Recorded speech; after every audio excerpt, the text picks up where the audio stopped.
ہمارا موضوع جو آج منتخب کیا گیا ہے وہ جادو کے حوالے سے ہے کہ ہماری زندگی کے اندر کس حد تک جادو کارگر ہوتا ہے، اور لوگ جو مختلف الجھنوں میں، پریشانیوں میں، مصائب میں گھرے ہوئے ہوتے ہیں، وہ یہ سمجھتے ہیں کہ شاید ہم پر کسی نے جادو کروا دیا ہے۔ 3 بڑی باتیں ہیں اس حوالے سے۔ سب سے پہلی چیز، اگر کوئی بیمار ہو جائے اور صحت اسے نہ مل رہی ہو، وہ علاج کروا کر تھک جاتا ہے، جب کہیں سے فرق نہ پڑے پھر لوگ اسے کہتے ہیں کہ کسی نے تم پر کچھ کروا دیا ہے۔ دوسری چیز، کسی کا اگر رشتہ نہ ہونا، اگر رشتے میں کوئی رکاوٹ پیدا ہو جائے تو لوگ یہ بات بھی کہتے ہوئے نظر آتے ہیں کہ کسی نے بندش کروا دی ہے۔ پھر کسی کی شادی ہو جائے اور اولاد کی نعمت سے محروم رہے تو وہاں بھی یہی نظریہ پیش کیا جاتا ہے کہ کوئی بندش اور رکاوٹ کسی نے ڈلوا دی ہے۔ پھر کاروباری معاملات ہیں، انسان مصائب اور الجھنوں میں گھر جاتا ہے، اس کی رزق والے معاملات تنگی کی طرف چلے جاتے ہیں، تو وہاں پر بھی یہی باور کیا جاتا ہے کہ کسی نے بندش کروا دی ہے۔ ہم مختصر سے وقت میں انشاءاللہ اس بات کو سمجھیں گے کہ جادو کیا ہے، کیا یہ سب چیزیں جادو کی وجہ سے ہوتی ہیں، اور اگر کسی پر جادو ہو جائے تو اس کا علاج کیا ہے۔ ہمارے ہاں 2 گروہ پائے جاتے ہیں۔ ایک تو جادو کا سرے سے ہی انکار کرتا ہے، وہ جادو کو مانتا ہی نہیں، وہ بھی گمراہ ہے، کیونکہ جادو قرآن مجید سے بھی ثابت ہے کہ جادو ہوتا ہے۔ سحروا اعین الناس، سورہ اعراف میں ہے، جب موسیٰ علیہ السلام اور فرعون کے جادوگروں کا مقابلہ ہوا تو ان جادوگروں نے لاٹھیاں اور سانپ پھینکے، اور اللہ فرماتا ہے سحروا اعین الناس، لوگوں کی آنکھوں پر جادو کر دیا۔ اب وہ جو لاٹھیاں اور سانپ تھے، لاٹھیاں اور رسیاں تھیں، وہ سانپ محسوس ہوئے، حتیٰ کہ موسیٰ علیہ السلام وہاں موجود تھے، موسیٰ علیہ السلام کو بھی وہ سانپ محسوس ہوئے۔ موسیٰ علیہ السلام ڈر گئے، انہوں نے اپنے دل میں خوف محسوس کیا۔ قرآن نے کہا فَأَوْجَسَ فِي نَفْسِهِ خِیفَةً مُوسیٰ، موسیٰ علیہ السلام نے اپنے دل میں ڈر محسوس کیا، تو اللہ نے فرمایا قُلْنَا لَا تَخَفْ إِنَّكَ أَنْتَ الْأَعْلَىٰ، اللہ نے فرمایا کہ موسیٰ علیہ السلام سے کہ آپ ڈریے نہیں، آپ ہی غالب رہیں گے، آپ بلند رہیں گے۔ بہرحال یہاں سے یہ بات ثابت ہوتی کہ موسیٰ علیہ السلام کی بھی آنکھوں پر جادو ہوا تھا، جبھی وہ رسیوں اور لاٹھیوں کو سانپ سمجھے اور اسی وجہ سے وہ ڈر گئے، ورنہ ڈرنے کی کوئی اور بات موجود نہیں تھی۔ پھر سورہ بقرہ میں بھی ہے یعلمون الناس السحر، جہاں اللہ تعالیٰ نے ہاروت اور ماروت کی بات کی، وہاں بھی یہ بات کی کہ شیاطین کفر کرتے ہیں، وَلَكِنَّ الشَّيَاطِينَ كَفَرُوا يُعَلِّمُونَ النَّاسَ السِّحْرَ، شیاطین کفر کرتے ہیں، لوگوں کو جادو سکھلاتے ہیں۔ تو یہ بات تو حقیقی طور پر قرآن مجید سے بھی ثابت ہے کہ جادو ہوتا ہے۔ پھر لبید بن عاصم نے نبی علیہ السلام پر جادو کیا، اکثر کتب احادیث میں یہ حدیث موجود ہے، صحیح بخاری میں، صحیح مسلم میں، دیگر کتابوں میں۔ تو جادو کا انکار نہیں ہے، جادو کا انکار نہیں، اور یہ جملہ جو ہمارے ہاں بولا جاتا ہے کہ جادو برحق ہے، یہ جملہ بھی غلط ہے۔ حق کہتے ہیں اللہ کی وحی کو، وَآمِنُوا بِمَا نُزِّلَ عَلَىٰ مُحَمَّدٍ وَهُوَ الْحَقُّ مِن رَبِّهِمْ، جو کچھ اللہ کی طرف سے نازل ہوا وہ حق ہے۔ جادو اللہ نے نازل نہیں کیا، اللہ تعالیٰ نے کسی پیغمبر پر نازل نہیں کیا، تو جادو برحق نہیں ہے، اسے برحق کہنا یہ لفظ غلط ہے۔ جادو ہوتا ہے، جیسے شیطان ہے، شیطان کا وجود موجود ہے نا، اگر ہم یہ کہیں کہ شیطان برحق ہے تو دوسرا کیا سمجھے گا کہ شیطان حق پر ہے؟ نہیں، شیطان برحق نہیں، شیطان باطل ہے، وجود تو موجود ہے لیکن باطل ہے۔ تو جادو کا وجود موجود ہے لیکن جادو باطل ہے، جادو برحق نہیں ہے۔ اسے سیکھنا، سکھلانا، کرنا، کروانا یا ختم جادو کے ذریعے کروانا، یہ سب کے سب کفر والے معاملات ہیں، یہ سب کفر ہے۔ اب چند پوائنٹس اگر آپ ذہن میں رکھیں گے انشاءاللہ بڑے مسئلے ہمارے حل ہو جائیں گے۔ ہم جب مالی طور پر تنگ ہو جاتے ہیں، مالی طور پر پریشان ہو جاتے ہیں، تو ہم یہ سمجھتے ہیں کہ شاید کسی نے کچھ کروا دیا ہے، کسی نے ہماری روٹی اور رزق کو بند کروا دیا ہے۔ جس کام میں ہاتھ ڈالتے ہیں نقصان ہوتا ہے، جہاں جاب کے لیے جاتے ہیں منع ہو جاتا ہے۔ اتنے کٹھن حالات تو زندگی میں کبھی بھی نہیں آئے تھے۔ ہم تو بڑی خوشحالی کے ساتھ زندگی گزار رہے تھے، یہ اچانک پہیا الٹا کیوں گھومنے لگ گیا؟ اب بیچارہ پریشان تو پہلے ہی تھا، اب آس پاس کے لوگ اسے ورغلاتے ہیں کہ تم کسی بندش کا شکار ہو، کسی رکاوٹ کا شکار ہو۔ اب یہ بیچارہ در بدر کے ٹھوکریں کھاتا ہوئے دھکے کھاتا ہے اور اپنے ایمان اور اپنے مال دونوں کو ضائع کر دیتا ہے، جبکہ اس عقیدے کو، اس نظریے کو قرآن سے ہم چیک کرتے ہیں۔ اللہ رب العزت فرماتا ہے وَمَا مِن دَابَّةٍ فِي الْأَرْضِ إِلَّا عَلَى اللَّهِ رِزْقُهَا، زمین پر چلنے والے جتنے جاندار ہیں، جتنی مخلوق ہے، ان تمام مخلوق کا رزق اللہ کے ذمہ ہے۔ یہ تمام مخلوق اللہ کی ذمہ داری ہے کہ اللہ رزق دے گا۔ صرف انسان کاروبار کرتا ہے۔ سمندر کی اتنی بڑی بڑی مچھلیاں ہیں کہ جہاز کو ٹکر مارتی ہیں، گر جاتے ہیں۔ کبھی آپ کی نیٹ کی کیبل میں فالٹ آ جاتا ہے کہ مچھلیاں اس کو نقصان پہنچا دیتی ہیں۔ اتنی بڑی بڑی مخلوق، مچھلیاں، مگرمچھ، سمندری جانور، خشکی کے جانور، یہ تمام مخلوق روزی اور رزق کو استعمال کرتی ہے نا، خوراک کو کھاتی ہے۔ کون دیتا ہے انہیں خوراک؟ کون انہیں رزق دیتا ہے؟ وَمَا مِن دَابَّةٍ فِي الْأَرْضِ إِلَّا عَلَى اللَّهِ رِزْقُهَا۔ سورہ ہود کی 6 آیت ہے، 12ویں پارے کے اندر، 12ویں پارے کی ابتدائی آیت ہے کہ رزق اللہ کے ذمہ ہے، اللہ روزی دیتا ہے۔ پھر اللہ نے فرمایا کہ لَا نَسْأَلُكَ رِزْقًا نَحْنُ نَرْزُقُكَ، ہم تم سے رزق نہیں مانگتے، رزق ہم تمہیں دیتے ہیں۔ رزاق اللہ ہے، روزی اللہ دیتا ہے، اللہ ہم سے رزق کا سوال نہیں کرتا۔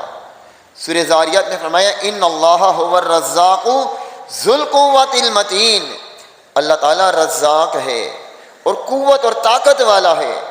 جب مریم علیہ السلام کے پاس پھل تھے، زکریا علیہ السلام آئے، بغیر موسم کے پھل تھے، تو مریم علیہ السلام کے پاس وہ پھل دیکھے اور کہا کہ یا مریم انا لکی ھذا، اے مریم یہ کہاں سے آئے ہیں؟ قالت، مریم علیہ السلام نے کہا ہوا من عند اللہ ان اللہ یرزق من یشاء بغیر حساب، یہ اللہ کی طرف سے آئے ہیں، اللہ جسے چاہتا ہے بغیر حساب کے رزق دیتا ہے۔ تو رزق کا ذمہ اللہ کی ذمہ داری ہے۔ کبھی کبھی اللہ تعالیٰ رزق کی تنگی سے آزماتا ہے، یہ اللہ کی آزمائش ہوتی ہے۔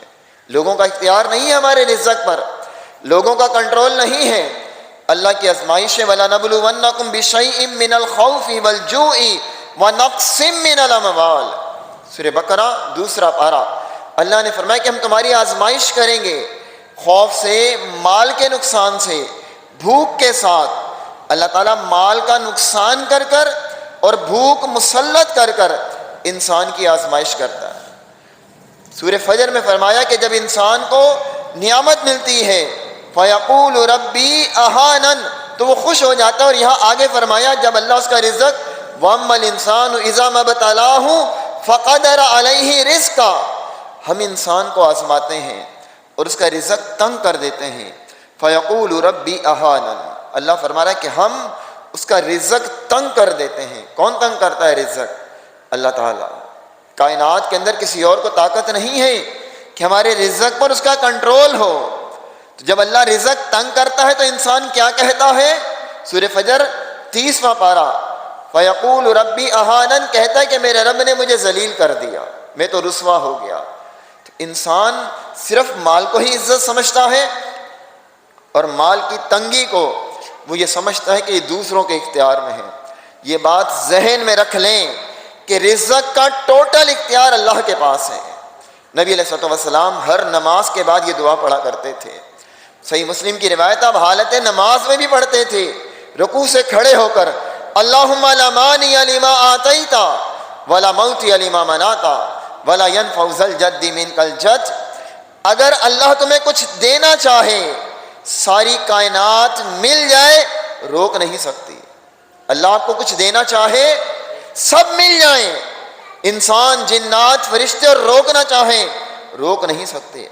اور جو اللہ روک لے، اللہ ہی روک لے، اور کوئی دینا چاہے تو دے نہیں سکتے۔ ولا ينفع ذا الجد منک الجد، کسی دولت مند کو اس کی دولت فائدہ نہیں دیتی۔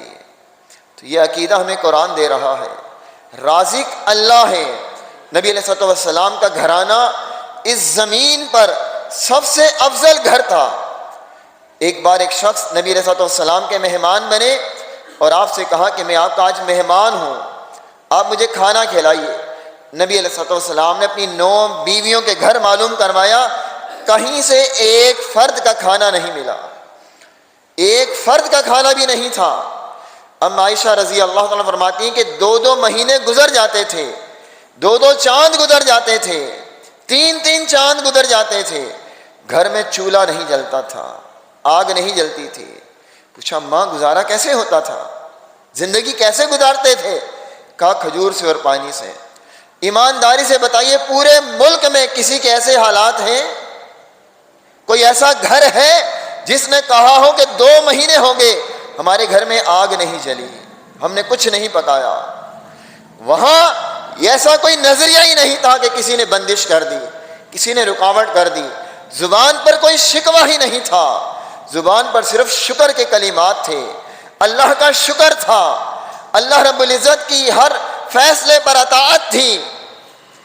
ہم اگر کاروبار میں مندی آ جائے، ہماری مندی بھی کیا ہوتی ہے، ہمیں کھانے پینے کی تنگی نہیں ہوتی، ہمارا جو مال جمع ہو رہا ہوتا ہے وہ کم ہونا شروع ہو جاتا ہے، ہماری آسائشیں، سہولتیں، ہماری جو لگژری زندگی ہے اس میں کمی آ جاتی ہے، تو ہم سمجھتے ہیں کہ کسی نے کوئی رکاوٹ ڈال دی ہے۔ ایسا کچھ بھی نہیں ہے۔ آپ کے رزق پر کسی اور کو اللہ نے اختیار دیا ہی نہیں ہے۔ اگر کسی اور کا اختیار ہوتا تو سارے مواہد بھوکے مر جاتے ہیں۔ وہ اللہ کے سوا کسی کے پاس جاتے ہی نہیں، اللہ کے سوا کسی سے مانگتے ہی نہیں۔ اللہ نے یہ اختیار ٹوٹل اپنے ہاتھ میں رکھا ہے۔ پھر دوسری چیز، انسان بیمار ہوتا ہے تو وہ سمجھتا ہے کہ شاید میری بیماری پر کسی اور کا کنٹرول ہے۔ ابراہیم علیہ السلام نے بڑا خوبصورت جملہ کہا تھا، اللہ نے اسے قرآن بنا کر سورہ شعراء کے اندر نازل کر دیا، وَإِذَا مَرِضْتُ فَهُوَ يَشْفِينِ، جب میں بیمار ہوتا ہوں تو میرا رب مجھے شفا دیتا ہے، میرا اللہ مجھے شفا دیتا ہے۔ اور نبی علیہ الصلوۃ والسلام کسی بیمار کے پاس جاتے، بیمار پر ہاتھ رکھتے اور یہ الفاظ ادا کرتے، اذهب الباس رب الناس، بیماری کو لے جا، تکلیف کو لے جا اے لوگوں کے رب، وشفی، تو شفا دے، انت الشافی، تو ہی شفا دینے والا ہے، تیرے سوا کوئی شفا دینے والا نہیں، لا شفاء الا شفاؤک، لا شفاء الا شفاؤک، کوئی شفا نہیں دے سکتا سوائے تیرے، کہیں سے شفا نہیں ہے۔ ڈاکٹر دوا تو دے سکتا ہے، شفا نہیں دے سکتا، حکیم دوا تو دے سکتا ہے، شفا نہیں دے سکتا، شفا صرف اللہ کے اختیار میں ہے۔ اور شفا اللہ یغادر سقما، اللہ ایسی شفا دے دے کہ کوئی مرض بھی باقی نہ بچے۔ تو شفا اگر اللہ دینا چاہے، اب اس نظریے کو سمجھیں، اگر اللہ شفا دینا چاہے تو بتلائیے کائنات کی کوئی طاقت رکاوٹ ڈال سکتی ہے؟ کوئی روک سکتا ہے؟ کوئی بندش، کوئی رکاوٹ کام آ سکتی ہے؟ سوال ہی پیدا نہیں ہوتا۔ سیدنا ایوب علیہ السلام کتنا عرصہ بیمار رہے تھے، کئی برس بیمار رہے۔ بیماری میں کیا کہتے ہیں، ربہ انی مسنی الضر وانت ارحم الراحمین، اے اللہ مجھے تکلیف پہنچی ہے، میں بیمار ہوں، وانت ارحم الراحمین، تو تمام رحم کرنے والوں سے بڑھ کر رحم کرنے والا ہے۔ فاستجبنا لہ فکشفنا، اللہ فرماتا ہے کہ ہم نے ان کی فریاد سن لی اور ان کی تکلیف دور کر دی۔ عمران بن حسین رضی اللہ تعالیٰ عنہ یہ وہ صحابی ہیں جن سے فرشتے مصافحہ کیا کرتے تھے۔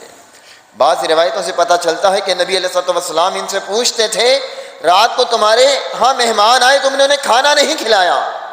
کہا کہ میں نے زور تو بہت لگایا انہوں نے کھایا نہیں۔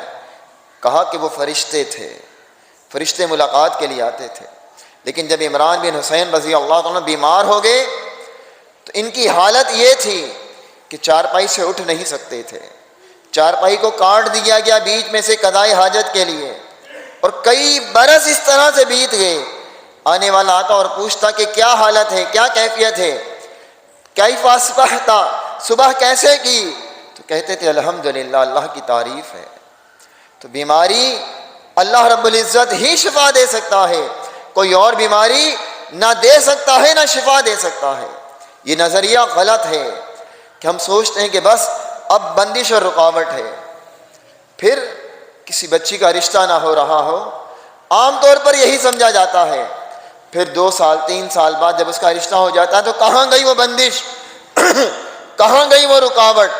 ما یفتح اللہ من رحمت فلا ممسک لہا، قرآن مجید کے الفاظ ہیں۔ اللہ فرماتا ہے کہ اللہ اگر کسی پر رحمت کرنا چاہے فلا ممسک لہا، اللہ کی رحمت کو کوئی روک نہیں سکتا، اللہ کی رحمت کو کوئی روک نہیں سکتا۔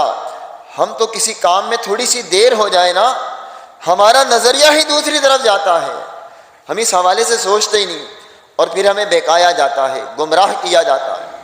آس پاس کے لوگ بھی یہی باتیں کرتے ہوئے نظر آتے ہیں، شادی ہو گئی اولاد نہیں ہوئی، میڈیکل ٹیسٹ سب درست ہیں، 10 سال بیت گئے 20 سال بیت گئے اولاد نہیں ہوئی۔ ہم نے کہا کہ شاید یہاں کسی اور کا اختیار ہے، کوئی اور ہے جس نے اولاد میں رکاوٹ ڈال دی۔ اللہ اگر کسی کو اولاد دے دے اور اس کا رنگ سانولا ہو، اللہ کی قسم ساری کائنات مل کر اس کے رنگ کو نہیں بدل سکتی۔ اللہ اگر کسی بچے کو پیدا کرے اور انگلیاں ایک انگلی کم ہو، ساری کائنات اور میڈیکل سائنس مل کر اس ایک انگلی کو نہیں بنا سکتے۔ ہمیں تو عقیدہ پتہ ہی نہیں، کیونکہ ہمارا قرآن کے ساتھ تعلق ہی بہت کمزور رہا ہے۔ اللہ نے سورہ شورى میں 25ویں پارے میں فرمایا للہ ملک السماوات والارض، زمین اور آسمان کی بادشاہت اللہ کے لیے ہے، اللہ بادشاہ ہے۔ یخلق ما یشاء، جو چاہتا ہے پیدا کرتا ہے۔ یہب لمن یشاء اناثا، جس کو چاہتا ہے بیٹیاں دیتا ہے۔ ویہب لمن یشاء الذکور، اور جس کو چاہتا ہے بیٹے دیتا ہے۔ او یزوجہم ذکرانا واناثا، قرآن مجید سورہ شورى آیت نمبر 49 اور 50، او یزوجہم ذکرانا واناثا، جس کو چاہتا ہے بیٹے اور بیٹیاں دونوں دے دیتا ہے۔ وَيَجْعَلُ مَن يَشَاءُ عَقِيمًا، سورہ شورى کی آیت نمبر 50 کو پڑھیے۔ وَيَجْعَلُ مَن يَشَاءُ عَقِيمًا، جس کو چاہتا ہے کچھ نہیں دیتا۔ لگا لو زور، جتنی مرضی محنت اور کوشش کر لو، جہاں سے مرضی علاج کرا لو۔ وَيَجْعَلُ مَن يَشَاءُ عَقِيمًا، جس کے لیے اللہ فیصلہ کر دے کہ اسے کچھ نہیں دینا، ساری کائنات مل کر نہیں دلا سکتی۔ اِنَّهُ عَلِيمٌ قدیر، آگے فرمایا کہ وہ جانتا بھی ہے اور قدرت والا بھی ہے۔ ایسے نہیں کہ وہ دے نہیں سکتا، دے سکتا ہے، طاقت ہے، اور ایسا بھی نہیں کہ اسے علم نہیں کہ کون بے اولاد ہے، اسے علم بھی ہے، لیکن اس کی حکمت ہے، جسے چاہے کچھ نہ دے۔ تو یہ ٹوٹل مکمل 100% اللہ کے اختیار میں ہے، کسی اور کے ہاتھ میں نہیں کہ وہ آپ کی اولاد میں رکاوٹ ڈال دے، بندش ڈال دے۔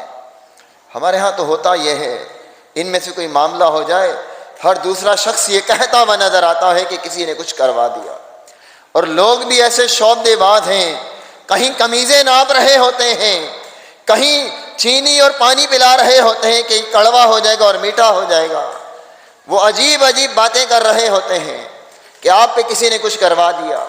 اس پوری کائنات کے اندر سب سے بڑھ کر مخلوقات میں اللہ سے ڈرنے والے محمد الرسول اللہ صلی اللہ علیہ وسلم تھے، اور یہ آپ نے خود فرمایا تھا اس حدیث میں جہاں 3 شخص آپ کے پاس آئے، اور انہوں نے طویل عبادت کے متعلق پوچھ کر اپنا نظریہ پیش کیا۔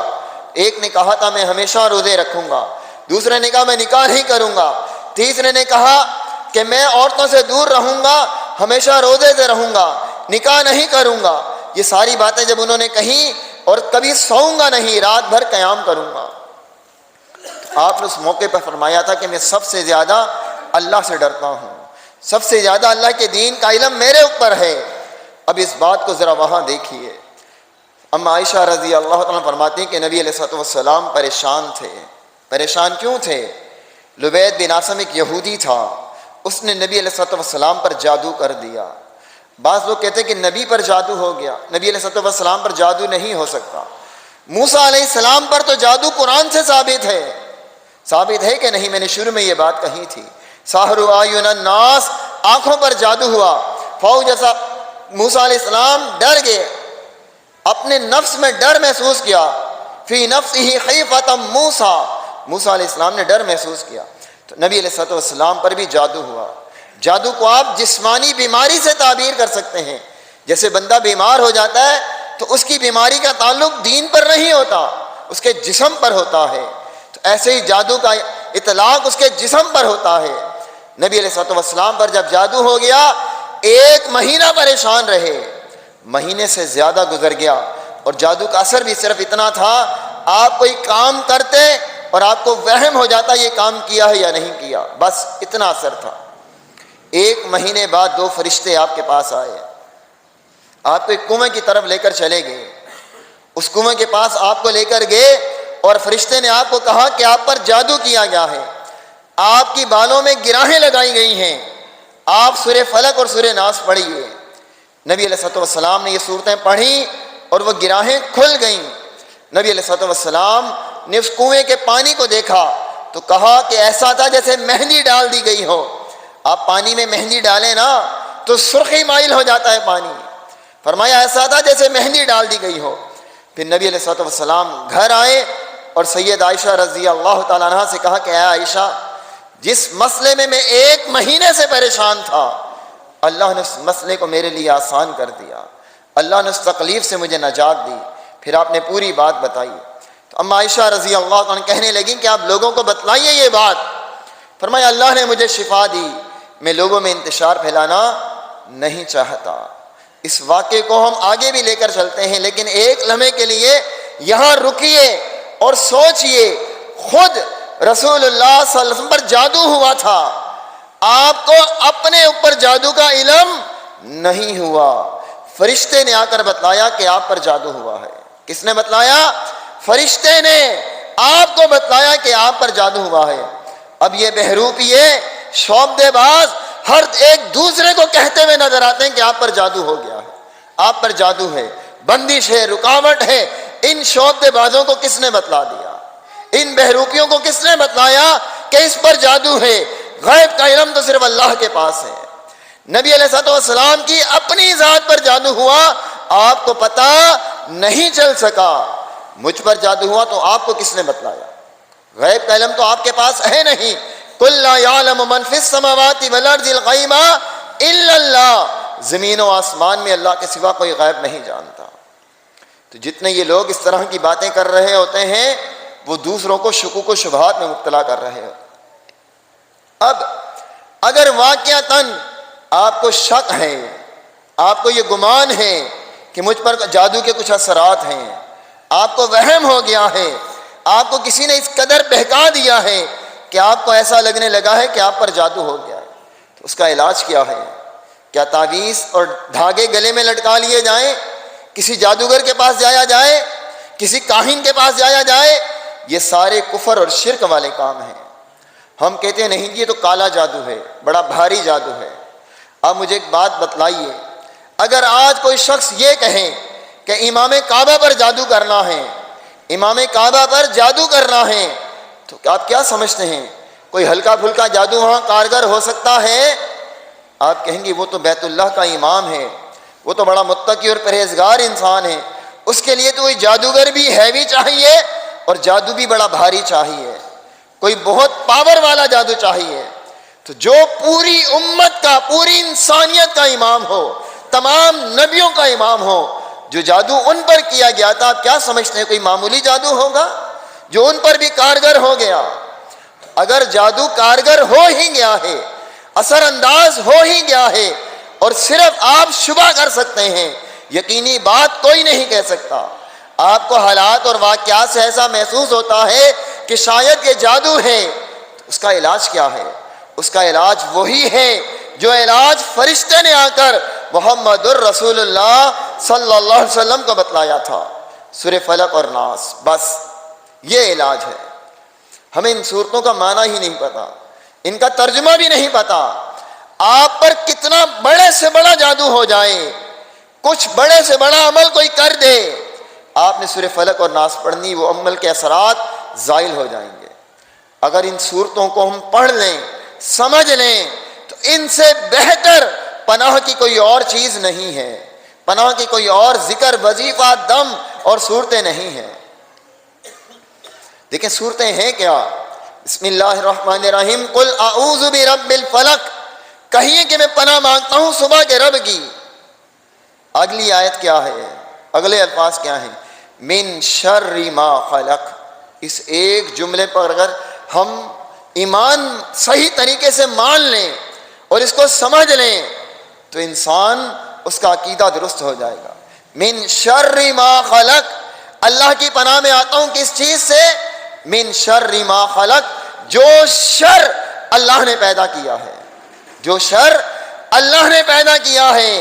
خالق صرف اللہ ہے، خالق صرف اللہ ہے، کوئی اور خالق نہیں ہے۔ شیطان کو، ابلیس کو، جنات کو، کیڑوں مکوڑوں کو، جادوگروں کو، ان تمام لوگوں کو کس نے پیدا کیا ہے؟ اللہ نے۔ من شر ما خلق، ہر شر سے جو اللہ نے پیدا کیا ہے۔ جب آپ شر سے اللہ کی پناہ میں آ جائیں گے تو بتلائیے پھر کوئی آپ کو نقصان دے سکے گا؟ کوئی آپ کا کچھ بگاڑ سکے گا؟ اگر آپ پاکستان میں رہتے ہوئے یہ کہیں، پاکستان کا حکمران آپ سے یہ کہے، چیف آف آرمی اسٹاف آپ سے یہ کہے کہ آپ گھبراؤ نہیں، میں آپ کے ساتھ ہوں، آپ میری پناہ میں ہو۔ جب ایک حکمران، ایک فوج کا سپہ سالار آپ کو یہ جملے کہہ دے تو آپ بتاؤ آپ کی خوشی کی حالت کیا ہوتی ہے؟ کوئی آپ کو دھمکی دے کر کہاں جا سکتا ہے؟ کوئی آپ کا بال کیسے بھیگا کر سکتا ہے؟ آپ کا کیسے کچھ بگاڑ سکتا ہے؟ آپ کے وہم و گمان میں بس اتنی سی بات ہے کہ وقت کا حکمران اس نے مجھے پناہ دی ہے۔ تو خالق کائنات کی پناہ میں اگر آپ آ جائیں تو کوئی جادوگر، کوئی آسیب، کوئی جنات یہ آپ کا کچھ نہیں بگاڑ سکتے۔ اصل میں ہماری توحید ہی کمزور ہے، ہمارے عقیدے بڑے کمزور ہیں، ہم اس وجہ سے ہی بے راہ روی کا شکار ہوتے ہیں۔ من شر ما خلق ومن شر غاسق اذا وقب، اندھیرے سے جب وہ پھیل جائے۔ پتہ ہے دن کی روشنی میں تو ہر بندہ بہادر ہوتا ہے، رات میں خوف محسوس ہوتا ہے۔ آپ قبرستان سے بھی رات کو گزرتے ہیں تو خوف محسوس ہوتا ہے، اپنے گھر کی چھت پر جاتے ہوئے بھی خوف محسوس ہوتا ہے، سنسان گلی میں رات کو گزرتے ہوئے خوف محسوس ہوتا ہے۔ اس خوف سے بھی اللہ کی پناہ میں آ جائیں گے۔ وَمِن شَرِّ غَاسِقٍ إِذَا وَقَبَ وَمِن شَرِّ النَّفَّاثَاتِ فِي الْعُقَدِ، اور گراہوں پر پڑھ پڑھ کر پھونکنے والیوں کے شر سے۔ یہ جو جادوگر ہوتے ہیں یہ جادو کے زور سے گراہوں پر پھونکے مارتے ہیں، ہم اللہ کی پناہ میں آتے ہیں ان کے پھونکنے سے۔ یہ تو جادو تھا نا۔ ایک چیز ایسی جو جادو نہیں ہے، وہ کیا ہے؟ وہ حسد ہے۔ اللہ نے آپ کو مال دیا، علم دیا، حسن دیا، سیرت دی، کردار دیا، گھر دیا، دولت دی، اب آپ کے آس پاس کے لوگ آپ سے حسد کرتے ہیں، آپ سے جلتے ہیں، پریشان ہوتے ہیں۔ حسد کا نقصان آپ کو بھی ہو سکتا ہے، اس کو تو ہے ہی، آپ کو بھی ہو سکتا ہے۔ اب اس نقصان سے ہم کیسے بچیں؟ سامنے والا ہم سے حسد کر رہا ہے، اس کا طریقہ بھی بتلایا۔ وَمِن شَرِّ حَاسِدٍ إِذَا حَسَدَ، اللہ جب کوئی مجھ سے حسد کرے میں اس کے حسد سے تیری پناہ میں آتا ہوں، میں اس کے حسد سے تیری پناہ میں آتا ہوں کہ مجھے دیکھ کر وہ حسد کر رہا ہے۔ آپ اللہ کی پناہ میں آ جائیں، اس حاسد کا حسد کرنا بھی آپ کو نقصان نہیں دے گا۔ پھر آگے فرمایا بسم اللہ الرحمن الرحیم، قل اعوذ برب الناس، کہیے کہ میں پناہ میں آتا ہوں لوگوں کے رب کی، ملک الناس لوگوں کے بادشاہ کی، الہ الناس لوگوں کے معبود کی۔ میں نے بھی ایک جملہ کہا کہ آپ اگر اپنے ملک کے بادشاہ کی پناہ میں آ جائیں تو اپنے آپ کو سیف محسوس کرتے ہیں، اور جب ملک الناس کی پناہ میں آ جائیں، ساری انسانیت کے بادشاہ کی، ساری مخلوق کے بادشاہ کی، ساری مخلوق کے الہ کی، ساری مخلوق کے مالک کی پناہ میں آ جائیں تو کوئی آپ کا کچھ بگاڑ سکتا ہے؟ من شر الوسواس الخناس۔ اب پیچھے کیا بچتا ہے؟ جادو تو نہیں ہے، حسد تو نہیں ہے، آپ کو وہم ڈال دیا گیا، وسوسہ ڈال دیا گیا۔ اب آپ ٹھیک ہیں، تندرست ہیں، لیکن وہم نے آپ کو پریشان کر رکھا ہے، وسوسہ نے آپ کو پریشان کر رکھا ہے۔ ان وسوسوں سے بھی اللہ کی پناہ میں آ جائیں۔ الذی یوسوس فی صدور الناس، میں پناہ میں آتا ہوں اللہ کی اس مردود سے جو سینوں میں وسوسے ڈالتا ہے، سینوں میں وسوسے ڈالتا ہے۔ یہ وسوسے کون ڈالتا ہے؟ صرف شیطان ڈالتا ہے؟ جنات ڈالتے ہیں؟ نہیں، جنات تو ڈالتے ہی ہیں، شیاطین تو ڈالتے ہی ہیں۔ آپ کو پتہ انسان بھی وسوسے ڈالتے ہیں، انسان بھی وسوسے ڈالتے ہیں۔ من الجنۃ والناس، قرآن کے الفاظ ہیں، جنات کے وسوسوں سے بھی اللہ کی پناہ میں آتا ہوں، اور انسانوں کے وسوسوں سے بھی اللہ کی پناہ میں آتا ہوں۔ انسانوں کے وسوسے بھی بڑے خطرناک ہوتے ہیں، وہ بھی انسان کو بہکا دیتے ہیں۔ پتہ کیا ہوتے ہیں وسوسے؟ آپ بیٹھے ہوئے ہیں، آپ کے معدے میں درد ہوا، آپ کو گیس پرابلم ہے، اب کوئی آپ کے ساتھ بیٹھا ہوا، آپ نے اس سے کہا کہ میرے معدے میں درد ہو رہا ہے۔ اس نے کہا یہاں درد ہو رہا ہے؟ میرے فلاں رشتہ دار کو ہوا تھا، فلاں پڑوسی کو ہوا تھا، وہ تو اسے اٹیک تھا، وہ تو بیچارہ تھوڑی دیر میں مر گیا تھا، کہیں اٹیک نہ ہو تمہیں۔ اس نے یہ جملہ کہا اور چلا گیا۔ اب آپ کے تو معدے میں درد تھا، اب آپ کو پوری رات نیند نہیں آ رہی، کہیں اٹیک تو نہیں ہے۔ اب آپ اس کے وسوسے کو لے کر بیٹھے ہوئے ہیں، اس کی بات کو دماغ میں بٹھا لیا۔ آپ گھر پہ آئے، آپ کو کوئی آپ کا دوست ملا اور کہا کہاں گھوم رہے ہو؟ میں نے تمہاری بیوی کو دیکھا تھا، فلاں دکان سے سودا لے رہی تھی اور بڑی ہنس ہنس کر اس سے باتیں کر رہی تھی، کوئی اس سے چکر تو نہیں ہے؟ آپ کے ذہن پہ اس نے یہ بات ڈال دی اور آپ اپنے گھر والوں سے شکوک و شبہات میں مبتلا ہو گئے۔ تو ایسے لوگوں سے بھی اللہ کی پناہ میں آئیں جو آپ کی زندگی کو اجیرن بنا دیتے ہیں وسواس ڈال کر۔ جب آپ یہ دونوں صورتیں پڑھ کے دم کریں گے تو جادو کے بڑے سے بڑے اثرات بھی وہ زائل ہو جائیں گے، وہ ختم ہو جائیں گے، باقی نہیں رہیں گے۔ صرف جادو ختم نہیں ہوگا، نظر بد بھی ختم ہو جائے گی۔ نبی علیہ الصلوۃ والسلام ان دونوں صورتوں سے نظر بد کا بھی علاج کیا کرتے تھے۔ ہمارے ہاں تو کہتے ہیں مرچیں جلاؤ، توے پہ فلاں چیز جلاؤ، یہ کرو وہ کرو، یہ سارے شیطانی کام ہیں۔ اب کوئی شخص یہ کہتا ہے کہ شفا تو مل گئی، شفا تو ہندو کو مندر میں جانے سے بھی مل جاتی ہے، دینے والی ذات اللہ کی ہے، آپ جہاں سے بولو گے وہاں سے مل جائے گی۔ آپ کی آزمائش کی جا رہی ہے۔ اگر مندر میں جانے والے کو شفا نہ ملتی، سارے مندر بند ہو جاتے، سارے چرچ بند ہو جاتے۔ یہ تو اللہ نے آزمائش بنائی ہے۔ مورتیاں سنتی نہیں ہیں، بولتی نہیں ہیں، لیکن ایک ہندو مورتی کے آگے پیشانی جھکاتا ہے، سوال کرتا ہے، اللہ اس کے سوال کو پورا کرتا ہے، اس کا عقیدہ مورتی پر اور بڑھ جاتا ہے۔ اللہ خود قرآن میں کہتا ہے سورہ نساء میں آیت نمبر 113 میں، نولیہ ما تولی ونصلیہ جہنم وساءت مصیرا، جو شخص جہاں جائے گا ہم اسے اسی طرف چلائیں گے، اسی طرف جانے دیں گے، اسے جہنم میں داخل کریں گے، وساءت مصیرا، جو برا ٹھکانہ ہے۔ تو پہلی بات، خلاصہ کیا ہے ہماری گفتگو کا؟ یہ ذہن سے نکال دیں کہ ہم پر جادو ہوا ہے، اپنے ذہن کو فریش رکھیں، اللہ سے دعائیں مانگیں، اللہ سے التجا کریں، کوئی پریشانی ہے، مصیبت ہے، تنگی ہے، تکلیف ہے، اللہ کے آگے گڑ گڑائیں۔ امن یجیب المضطر اذا دعاہ ویکشف السوء، کون ہے جو بے قرار کی فریاد سنتا ہے؟ یونس علیہ السلام کو مچھلی کے پیٹ سے نجات دی تھی نا، اور آگے کیا فرمایا؟ فاستجبنا له ونجیناہ من الغم وکذالک ننجی المؤمنین، ہم نے ان کی فریاد کو سنا، انہیں غم سے نجات دی، اسی طرح ہم مسلمانوں کو بھی، مومنوں کو بھی نجات دیتے ہیں۔ نجات صرف اللہ دیتا ہے۔ آپ کو مالی پریشانی ہو، ذہنی پریشانی ہو، جسمانی پریشانی ہو، گھریلو پریشانی ہو، اللہ سے تعلق جوڑ لیں، اللہ آپ کو رسوا نہیں کرے گا، اللہ آپ کو اس پریشانی، مصیبت اور آزمائش سے نکال دے گا۔ اور اگر کوئی شک اور شبہ ہے کہ جادو ہو گیا ہے، سورہ فلق اور ناس بار بار پڑھ کے دم کرتے رہیں، نظر لگ گئی ہے بار بار پڑھ کے دم کرتے رہیں۔ جو جادو نبی علیہ السلام پر فلق اور ناس سے ختم ہو سکتا ہے، اللہ کی قسم کائنات کے ہر انسان سے وہ جادو ختم ہو سکتا ہے۔ بس ہمارا عقیدہ اللہ کی کتاب پر ہونا چاہیے۔ ان بہروپیوں اور شعبدے بازوں کے پاس جا کر اپنے ایمان کو ضائع نہیں کرنا چاہیے۔ یہ تو آج کی بات ہے، ورنہ کل دجال آئے گا، وہ تو آسمان کو کہے گا بارش برسا تو بارش برسے گی، قبروں پہ جا کے کہے گا مردے کھڑے ہوں تو کھڑے ہو جائیں گے۔ تو اس کے بارے میں ہم کیا سمجھیں گے؟ جب ہم ان چھوٹے چھوٹے بہروپی اور شعبدے بازوں کے پاس جا کر اپنا ایمان بگاڑ لیتے ہیں تو دجال کے فتنے سے بچنے والے تو بہت کم ہوں گے۔ تو اللہ کے لیے اللہ کی کتاب کو سمجھیے، قرآن مجید کو سمجھیے، قرآن مجید کو پڑھیے۔ اللہ تعالی ہم سب کو توفیق عطا فرمائے۔